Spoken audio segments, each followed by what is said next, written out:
Believe in the power of your femininity. The easiest thing a woman can get is a man, because that is the path of least resistance. Men want what women have: nurture, maternal instinct, intuition. Men do have femininity, but they have suppressed it so much due to toxic masculinity and the demands of the patriarchy that they cannot access it. They feel shame. The way they can access life force energy is through a woman. Heterosexual relationships are celebrated in the patriarchy. So for them too, it is the path of least resistance. Tapping into their emotions, healing the wounds, working through the feeling of not being enough, and processing trauma that they never had a chance to process because they had to be strong, never weak or vulnerable. That goes against patriarchal expectations. Men were programmed to depend on women for emotional and spiritual guidance, nurture, and care. Everything they need to thrive in the ruthless world of capitalism. And in turn, women were programmed to depend on men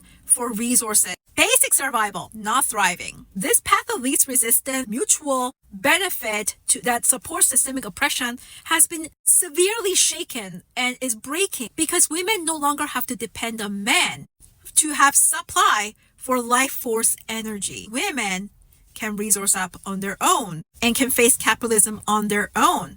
However, the trap of the patriarchy is that women still feel like they need a man or something is missing. So they'll often settle for somebody who is less than, thinking that she could perhaps get away with not being oppressed by his power games, only to find out that an ugly and broke dude can still humiliate the hell out of you because that is male privilege and they have been conditioned to be the predator and you as a woman, the prey. That is your programming and that's what's normal to you and what you call femininity. This is the wounded feminine. The masculine, regardless of gender, yang energy is a taskmaster. It's the fire that gets it done no matter what. When the yin is missing, the reflective, nurturing, and the creation of life force energy, which is very much done internally, you work until you break. And both men and women are experiencing this in the current human condition. Healing your femininity makes you self-sufficient, emotionally secure, highly creative,